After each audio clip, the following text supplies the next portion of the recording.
Yo, what is up, guys? Dale Boy here. So now the dust has settled from Errol Spence Jr. versus Sean Porter, I wanted to talk about the next potential fight for Errol Spence Jr. And according to a lot of reports, that will be against Danny Garcia. Now, when Danny Garcia's name came up, I saw a lot of people online kind of scoff at the idea. They weren't too receptive of a Danny Garcia versus Errol Spence fight. And obviously, that's their own opinion, they are entitled to it. But I've got to say, I like the fight. Now, if you ask me, are there other fights out there that I would rather see Errol in? Of course, the Terence Crawford fight, the obvious example, and even the Manny Pacquiao fight. And I might make a separate video on a potential Pacquiao fight. But Danny Garcia, if that happens next, I really wouldn't be that upset. In fact, I would be looking forward to it. Listen, man, underestimate Danny Garcia at your own peril. He's an experienced dude with heavy hands, good timing, and the guy's never really been washed in his career. Yes, he's been beat a couple of times by Porter and Keith Thurman, but those were close competitive fights, and he's had a couple of fortunate decisions as well. But again, close and competitive. Nobody's washed Danny Garcia. If anybody is under the illusion that Errol Spence Jr. just goes in there and dog walks Danny Garcia, you lot are smoking crack. Danny Garcia is not going to lie down for Errol Spence Jr. In fact, I believe Danny Garcia is a risky fight for Errol Spence. Danny Garcia is a puncher. He hits hard. I mean, Keith Thurman himself, within the last week, came out and said Danny Garcia hits much harder than Sean Porter, and he fought both guys. So obviously he would have a good idea of who hits harder, right? He's fought both guys. So, Danny Garcia is no joke, and stylistically that dude can pose Errol Spence Jr. problems, and I think it's a risky fight for Errol Spence.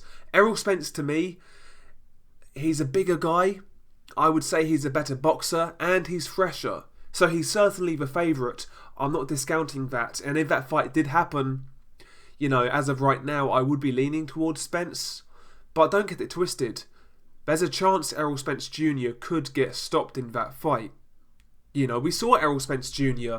get buzzed by Sean Porter a couple of times in that fight. I saw it. We saw Kell Brook certainly get Errol Spence Jr.'s attention with a few good right hands. We saw Emmanuel Latte buzz Errol Spence Jr.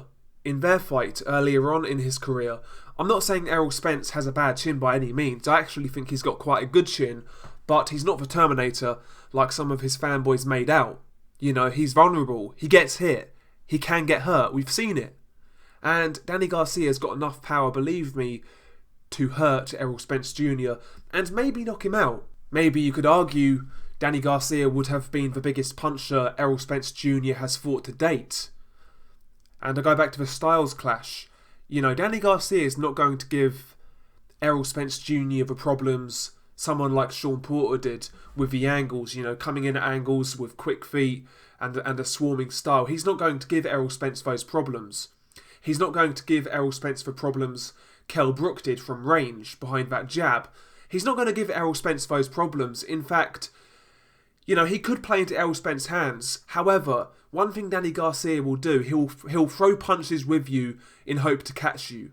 He's very good in the exchanges, and he throws in the exchanges. He throws shots when his opponent's throwing shots.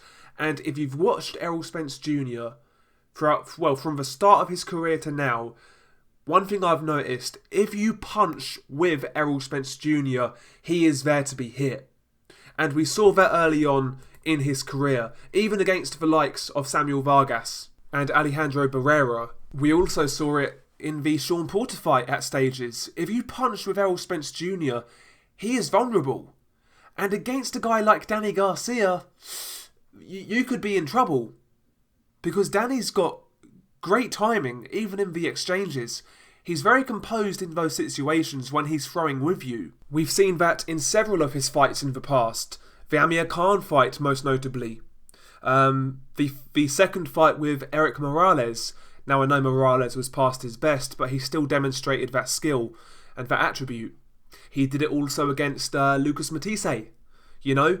So, if Errol is going to fight his usual fight, listen, I make him favourite, don't get me wrong, but, Danny Garcia is no cherry, people call him Danny Cherry Garcia, but trust me, he's no cherry for Errol Spence Jr. Even before the Sean Porter fight, I always felt Danny Garcia was a very risky fight for Errol Spence Jr.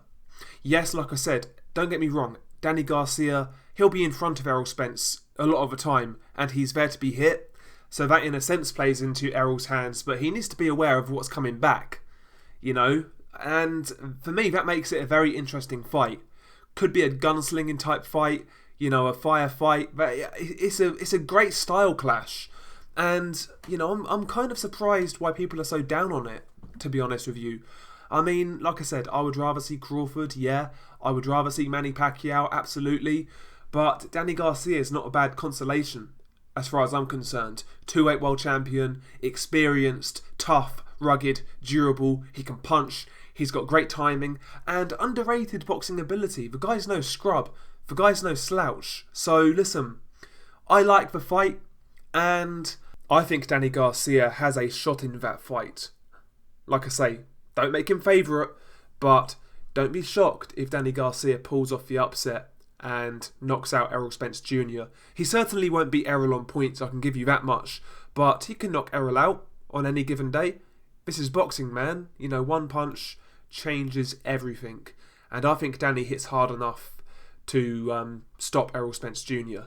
The right punch, the right bit of timing, the right opportunity, you never know. Share your thoughts below.